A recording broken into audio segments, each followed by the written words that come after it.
আসসালামু আলাইকুম ওয়া রাহমাতুল্লাহি ওয়া বারাকাতুহু। প্রিয় দর্শক, মাদ্রাসা পরিচালনা পদ্ধতি অনুষ্ঠান থেকে আপনাদেরকে সবাইকে জানাই আন্তরিক মোবারকবাদ। প্রিয় দর্শক, আজকে আলোচনা করব প্রতিষ্ঠানের খাবারের মান সম্পর্কে, শিক্ষার্থীদের খাবারের মান সম্পর্কে, শিক্ষার্থীদের খাবার সম্পর্কে এবং টিচারদের খাবার সম্পর্কে, শিক্ষকদের খাবার সম্পর্কে।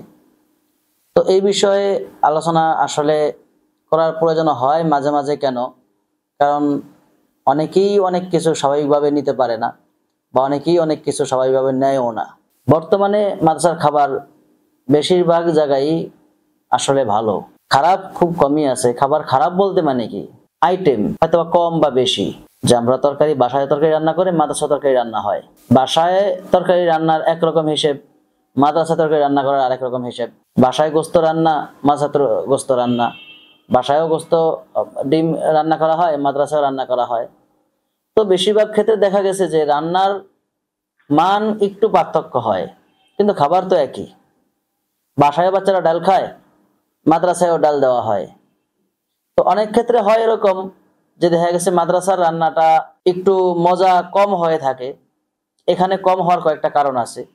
স্বাভাবিক দৃষ্টিতে আসলে আমরা মনে করি মাদ্রাসার রান্না বরকতময় রান্না, এটা বরকতি খাবার, তো সেই হিসেবে মজা বেশি লাগে আমাদের কাছে। কিছু গার্ডিয়ান আছে বা কিছু শিক্ষার্থী আছে, তাদের কাছে মজা অনুভব হয় না, তাদের কাছে মজা কম মনে হয়। তো তাদের ক্ষেত্রে বলা বলতে মজা একটু কম বেশি পার্থক্য হয়, বা বাচ্চারা শিক্ষার্থীরা হয়তো একটু পার্থক্য মনে করে। কেন? বাসার দুই একজনের রান্না হালকা মশলা দিলে, হালকা তেল দিলে বাস রান্না মজাদার হয়ে যায়। মাদ্রাসার প্রতিষ্ঠানের রান্না ভালো বাবুর্চিও রান্না করলে দেখা গেছে আপনার মশলা তেল বেশি দিলেও মজা একটু কম হয়। কিন্তু মশলার মজা আর বরকতের মজা, এই মজাটা তো পার্থক্য আছে। মাদ্রাসার রান্না যে বাবুর্চি রান্না করে, ওটা আমলের সহিত রান্না করা হয়, ওটার আমলের কারণে তো আলাদা মজা বেড়ে যায়। তো ওই মজা তো সবাই পায় না, উপলব্ধিও করতে পারে না। তো সেই হিসেবে বলবো যে মাদ্রাসার খাবার খাওয়ার দ্বারা মাচার কি ফায়দা, আর মাচার খাবার না খাইলে কি ক্ষতি, এই একটা বিষয় আছে।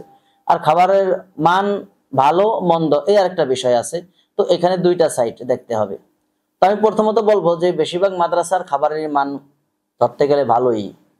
তো ভালো বলতে যে প্রতিদিন মাছ গোস্ত পোলাও কুরমা এরকম কিছু না, স্বাভাবিক খাবার, যে খাবারটাই বাসায় খাওয়া হয়। একদিন মাছ, একদিন ডিম, একদিন সবজি, একদিন গোস্ত, এরকমই। তো দেখা যাচ্ছে তারপরেও মাদ্রাসায় এরকম সিস্টেমই, তারপরেও কিছু গার্ডিয়ানের কাছে ভালো লাগে না, কিছু শিক্ষার্থীর কাছে ভালো লাগে না। এটা না লাগার কারণ আছে। এইটা অনেক সময় দেখা গেছে বাসা কাছে হইলে বাচ্চাদের খাবার খাইতে ভালো লাগে না, মাদ্রাসার খাবার। বাসায় আপনার দূরে হইলে মাছের খাবার খাইতে ভালো না লাগলেও জোর করে খায়। তো এখানে মাছের ক্ষেত্রে অনেক সময় অনেকে দেখছি, আমরাও দেখছি, বা আমার এখানেও এরকম আছে যে দেখা গেছে মাছের খাবার ভালো না অভিযোগ। হ্যাঁ, মাছের খানা ভালো না অভিযোগ, এই অভিযোগটা স্বাভাবিক। কিন্তু দেখার বিষয় আসলে কেন অভিযোগ করলো, কি সমস্যা অভিযোগ করলো। অভিযোগের সমস্যা এটাই যে বাচ্চা আসলে মাছের মন টিকে না, মাছের খাবার খাইতে ভালো লাগে না, তার বাসায় খাইতে মন চায়, বাসায় মন টানে। এটা দলিল কি? যেমন দেখা গেছে আমার মাদ্রাসায় একদিন মাছ, 2 দিন মাছ, 2 দিন গোস্ত, একদিন ডিম, এরকম দেওয়া হয়। তো দেখা গেছে বাচ্চা এই খাবার ভালো লাগে না, সে বাসায় শাক দিয়ে ভাত খায়, সেটাই ভালো লাগে। দেখা গেছে কিছু বাচ্চা অভিযোগ করছে মাছের খাবার ভালো না, বাসায় নিয়ে গেছে, বাসার খাবার খায়।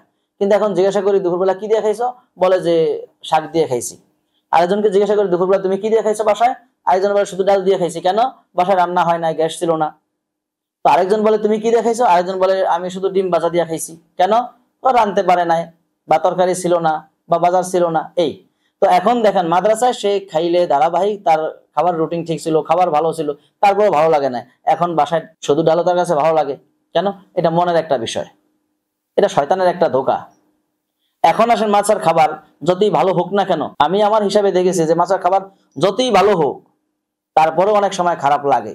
দলিল কি? দলিল এরকমই যে দেখা গেছে ভালো মানের ভিআইপি মাদ্রাসাগুলো যেগুলো আছে, ভিআইপি মাদ্রাসা উত্তরার দিকে, গুলশানের দিকে যে ভিআইপি মাদ্রাসাগুলো আছে, ধানমন্ডিতে বড় বড় মাদ্রাসাগুলো আছে প্রাইভেট ভিআইপি, ওইসব মাদ্রাসায় কিন্তু ভালো খাবার দেয়, শুধু মাছ গোস্ত পোলাও কোরমা ছাড়া কোনো কথাই নাই। তারপরেও ওইসব বাচ্চাদের একটা অভিযোগ থাকে। কি অভিযোগ থাকে? যে ওখানেও খাবার ভালো না। মানে খাবার ভালো না বলতে কি বোঝায়? এখন খাবার ভালো না বলতে এটাই বোঝায় যে ওখানকার ছাত্ররা বলে যে প্রতিদিন মাছ গোস্ত দেয়, খাবার ভালো লাগে না, একটু শাক দেয় না, একটু ডাল দেয় না, একটু সবজি দেয় না, প্রতিদিন কি মাছ গোস্ত ভালো লাগে নাকি? তো দেখেন এখানকার ছাত্রদের অভিযোগ কি, প্রতিদিন মাছ ডাল গোস্ত মাছ ডাল দেয়, তরকারি দেয়, সবজি দেয়, ভালো লাগে না। ওখানকার ভিআইপি ছাত্রদের অভিযোগ কি, যে মাছ গোস্ত দেয়, পোলাও কুরমা দেয়, শাক সবজি দেয় না, ডাল দেয়, আলু ভর্তা দেয় না, এই জন্য ভালো লাগে না। তাহলে এখন হিসাবটা মিলান, হিসাবটা মিলাইলে দেখা যাবে যে এইটাই, যে আসলে মাছের খাবার তাদের কাছেই ভালো লাগে না যাদেরকে শয়তানে ধোকা দেয়। মাছের খাবার তাদের কাছেই ভালো লাগে না যাদের গার্ডিয়ান এই সম্পর্কে আইডিয়া নেই, মাছের সম্পর্কে, মাদ্রাসার খাবার সম্পর্কে আইডিয়া নেই, তাদেরই এরকম ভালো লাগে না। তাদের সন্তানেরাই হয়তো বা মাদ্রাসার খাবারের দোষ দিয়ে বাসায় চলে যায়। তো এটার কারণ কি? এটার কারণ একটাই, তাদের আইডিয়া নেই। হ্যাঁ, মাদ্রাসায় তো প্রতিদিন একদম মাছ গোস্ত পোলাও, একদম পোলাও কোরমা বিরিয়ানি এগুলো তো খাওয়াবে না। ডাক্তারি মতেও তো এটা তো স্বাস্থ্যকর না। ডাক্তার তো সাজেস্ট করে যে দেখে সবসময় সবজি, এখন বড় লোকরাও সবজি খায়, ডায়াবেটিসের নাম দেওয়ান সারাদিন তারা সবজিই খায়। তো এখন দেখেন যে আসলে বাচ্চাদেরকে শয়তানে ধোকা দেয়, খাবারের কথা বলে, গার্ডিয়ানদেরকে ধোকা দেয়, খাবারের মানের কথা বলে, বাচ্চাদেরকে ধোকা দেয়, শাসনের কথা বলে, গার্ডিয়ান ধোকা পায়, শাসনের কথা বলে। হ্যাঁ, আপনার বাচ্চা আপনাকে মাদ্রাসায় খাওয়াইলেন না, ঠিক আছে, আপনি মাদ্রাসায় দিন শিখাইতে দিচ্ছেন, তো দিন শিখাইতে কেন দিচ্ছেন? দিন শিখার উদ্দেশ্য কি? দিন শিখার উদ্দেশ্য আল্লাহ তাআলার হুকুম মানা, নবীর তরিকা অনুযায়ী চলা। তো এই দিন শিখবে এবং শিখাবে। তো এখন শিখলো, সে কষ্ট করে, মাছের খাবার খাইলো না, বাসার খাবার খাইলো। তো এখন দেখেন শিখাইতে গেলে তার কি হবে? শিখাইতে গেলে এখন সে মাদ্রাসায় পড়াইতে যখন যাবে তখনও সে মাছের খাবার খাইতে পারবে না। যখন সে শিক্ষক হিসাবে যাবে তখনও সে মাছের খাবার খাইতে পারবে না। কেন পারবে না? তখনও মাছের খাবারের মান ওরকমই। তো এখন সে একদিন, 2 দিন, 3 দিন, কিছুদিন সে নিজে রান্না করে খাবে, কিছুদিন হয়তো বাইরে থেকে খাবে, বা বাসার কাছে থাকলে বাসা থেকে খাবে, বা বাসায় গিয়ে খাবে। তো যাদের বাসা কাছে নেই, বা রান্না করার অভ্যেস নেই, বা দেখা গেছে হোটেলে খাবারের মতো ওরকম সুযোগ নেই, তাহলে তারা কি করবে? তাহলে তারা দিন শিখানো থেকে বঞ্চিত থাকবে বেশিরভাগ। আমার দেখা, আমি এরকম অনেক দেখেছি যে তারা আসলে দিন শিখাইতে পরবর্তীতে পারে না। কেন? তারা মাছের খাবারের প্রতি অভ্যস্ত না, তারা মাছের খাবার খায় নাই, তাদের নুরানি খাবার পেটে তেমন ঢোকে নাই। তো সেই হিসেবে তারা দেখা গেছে দিনই শিক্ষা শিখানো থেকে বঞ্চিত থাকে। তারা শিখাইতে তেমন পারে না, তারা মাছে খেদমত করতে পারে না, তারা মাদ্রাসায় শিক্ষকতাগিরি করতে পারে না। কেন? তাদের খাবার আর তখন অ্যাডজাস্ট করে না, তারা মাছে থাকতেও পারে না, তাদের পরিবেশে অ্যাডজাস্ট করে না। তাহলে এখন কি হইলো? ছাত্র জমানেও সে খাবার খাইতে পারলো না, খাবার না খাওয়ার দরুন কোনো মতে হয়তো বা সে এলেম অর্জন করতে পারলেও, আলেম হইতে পারলেও, হাফেজ হইতে পারলেও, কিন্তু শিক্ষা জগতে গিয়ে সে আর তখন এটা শিক্ষা দিতে তখন তেমন পারবে না। এখন পারবেই কি করে? সে তো মাছের খানা তেমন খায় নাই, খাওয়ার প্রতি অভ্যস্ত ছিল না, নুরানি খাবার তার পেটে ঢোকে নাই। তখন ছাত্রদেরকে সে তরবিয়ত করবে কিভাবে? ছাত্রদেরকে তরবিয়ত করতে গেলে এখন তো বলতে হবে মাছের খানার ভিতরে নূর আছে, মাছের খানা খাইতে হবে, মাছের খানা না খাইলে তার দিন শিক্ষায় তেমন অগ্রগতি হবে না, তার ব্রেন বাড়বে না, তার শরীরের স্বাস্থ্য হবে না।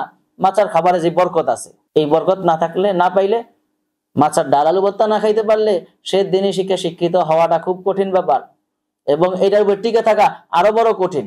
তো মাছের খাবার, এখন আমি এটাই বুঝাতে চাইছি যে মাছের খাবার যেখানেই হোক না কেন, কিছু গার্ডিয়ান বা কিছু শিক্ষার্থীর কাছে ভালো লাগে না। তো এটা শয়তানের অসওয়াসা, শয়তানের ধোঁকা। দিন মানেই কষ্ট করতে হবে। আমরা বলি যে আল্লাহর রাস্তায় দিই সন্তানকে, আল্লাহর রাস্তা মানে কি? আল্লাহর রাস্তা মানে কি? ইসলাম শিখতে গেলে ত্যাগ করতেই হবে। নবীরা ত্যাগ করছেন, কষ্ট করছেন, সাহাবাজগণ কষ্ট করছেন, তাহলে আমি কে? আমি তো সাধারণ মানুষ, তো আমাকে তো আরো আগে কষ্ট করতেই হবে। তো সর্বলাস্ট এইটাই, যে মাছের খাবার যাই হোক না কেন, কেউ যদি এটাকে নুরানি খাবার মনে করে, বরকতি খাবার মনে করে খায়, তাহলে আল্লাহ তাআলা তাকে অবশ্যই বরকত দান করবে এবং তাকে ইলম অর্জন করারও তৌফিক দান করবে। সে বড় আলেম, হাফেজ এবং দ্বীনের দায়ী হইতে পারবে। আল্লাহ তাআলা আমাদের সবাইকে বোঝার তৌফিক দান করুন।